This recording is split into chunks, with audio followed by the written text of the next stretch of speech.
तो recently United states of America के commerce secretary द्वारा एक बहुत ही अनडिप्लोमेटिक स्टेटमेंट दिया गया। इन्होंने कहा कि भारत हमारे पास फिर टेबल पे आएगा, हमको सॉरी कहेगा और उसके बाद हम लोग भारत के साथ में अपनी कंडीशंस में डील करेंगे। इसके बाद इन्होंने ये भी कहा कि भारत के मोदी को कैसे डील करना है वो ट्रंप डिसाइड करेंगे। इस तरीके के अनडिप्लोमेटिक स्टेटमेंट यहाँ पर दिए गए। भारत के प्रधानमंत्री को मोदी से संबोधित किया गया। यहाँ पर सम्माननीय तरीके से संबोधन आपको देखने को नहीं मिलेगा।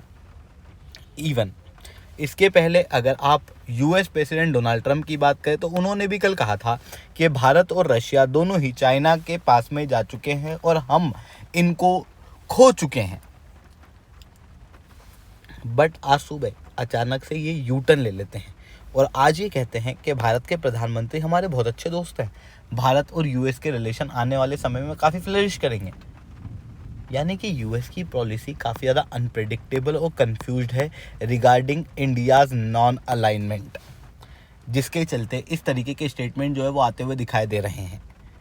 इवन अभी जो स्टेटमेंट दिए गए ये काफ़ी ज़्यादा अनडिप्लोमेटिक है। अब बात आती है कि ये स्टेटमेंट किस कॉन्टेक्स्ट में दिए गए।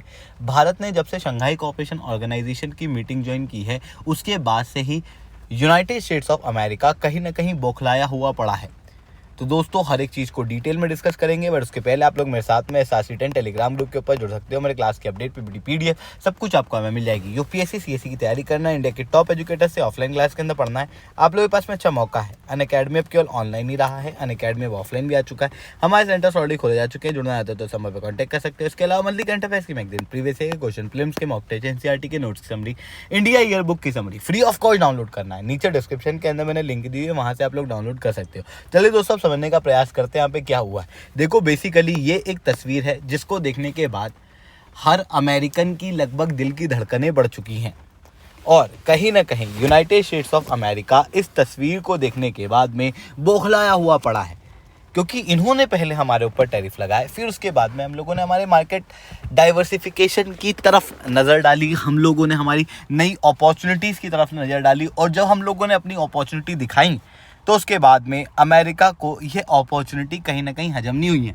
इवन अभी भी अगर आप देखोगे तो भारत जो है वो ब्रिक्स की एक और समिट को ज्वाइन करने वाला है। इन दोनों ही चीज़ों से अमेरिका बौखलाया हुआ है और इस बीच में यूएस कॉमर्स सेक्रेटरी का कमेंट आता है। ये कहते हैं कि भारत हमसे सॉरी कहेगा और हमारे साथ ट्रेड डील करेगा।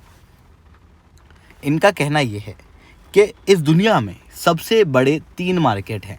सबसे बड़ा तो यूएस है $30 ट्रिलियन का, वहीं फिर इंडिया है, फिर उसके बाद में चाइना है। पर इंडिया और चाइना आपस में व्यापार नहीं करते, इसी कारण से इन दोनों को ही यूनाइटेड स्टेट्स ऑफ अमेरिका की ज़रूरत पड़ती है। यानी कि कहीं ना कहीं ये अपने कंज्यूमर मार्केट का हवाला देते हुए कह रहे हैं कि भारत जो है वो इनको आके सॉरी कहेगा और फिर इनके साथ में ट्रेड डील करेगा।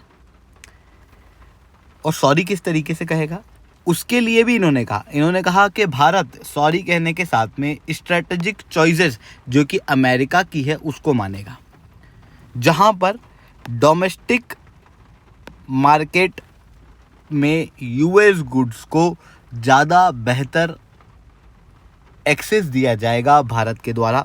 दूसरी तरफ रशिया के डिस्काउंटेड ऑयल का इंपोर्ट बंद किया जाएगा और ब्रिक्स और शंघाई कोऑपरेशन ऑर्गेनाइजेशन के साथ में अपनी पार्टनरशिप को भारत कम करेगा।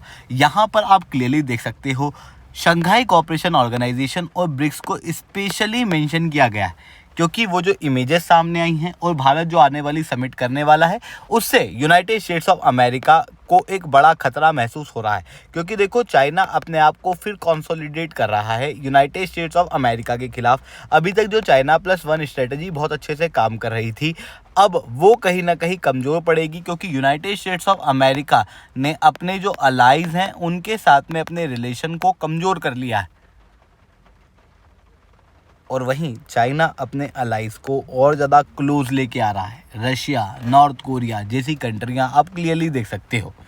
और इस बीच में भारत जो कि यूएस का एक इम्पॉर्टेंट पार्टनर है अगेंस्ट चाइना, जब भारत शंघाई कोऑपरेशन ऑर्गेनाइजेशन में चाइना के साथ में अपनी मीटिंग करता है तो उसकी वजह से यूनाइटेड स्टेट्स ऑफ अमेरिका को साफ दिक्कतें होना शुरू हो जाती है। और इसी कारण से अभी जो कॉमर्स मिनिस्टर हैं उनके द्वारा इस तरीके के स्टेटमेंट दिए जा रहे हैं। और इवन आपको ये स्टेटमेंट क्लियरली समझ में आएंगे कि उनको दिक्कत शंघाई कोऑपरेशन ऑर्गेनाइजेशन की मीटिंग से है।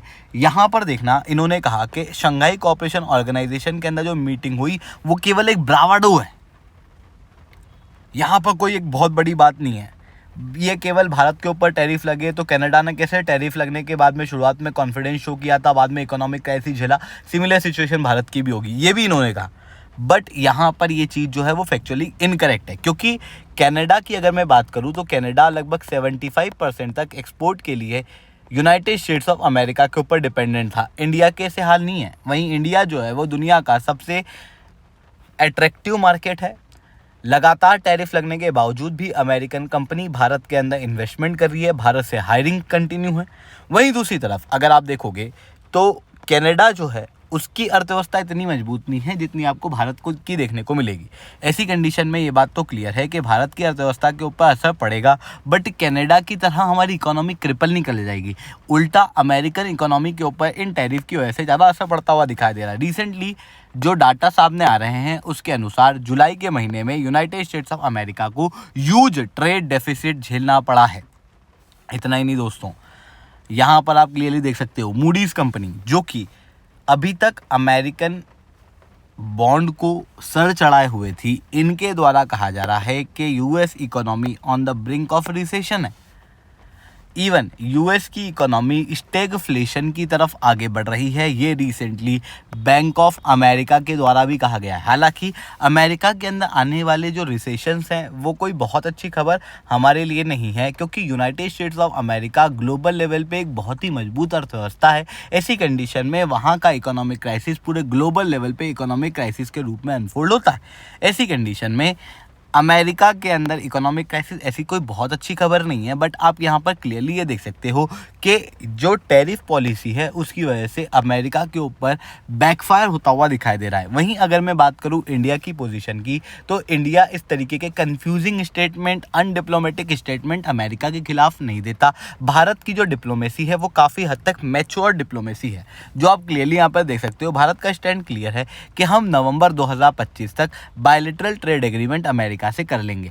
बट ये जो बायलैटरल ट्रेड एग्रीमेंट होगा ये भारत के एग्रीकल्चर की ताक पे नहीं होगा, मतलब हम हमारे एग्रीकल्चर प्रोडक्ट का एक्सेस जो है वो अमेरिका को नहीं देने वाले। तो ये चीज़ यहाँ पर देखने को मिल रही है। इसके साथ में भारत जो है वो केवल अमेरिका के ऊपर डिपेंडेंट नहीं रह रहा है, भारत जो है वो दूसरे मार्केट के अंदर डाइवर्सिफिकेशन भी कर रहा है, including European union, United states of America के अलावा हम यूएई, गल्फ कंट्री की तरफ भी अपना फोकस कर रहे हैं। अफ्रीकन और लैटिन अमेरिकन कंट्रीज़ की तरफ भी हमारे फ्री ट्रेड एग्रीमेंट आने वाले समय में होने वाले हैं। ठीक है दोस्तों, आज के लिए इतना ही। That's all from my side. जय हिंद, जय भारत।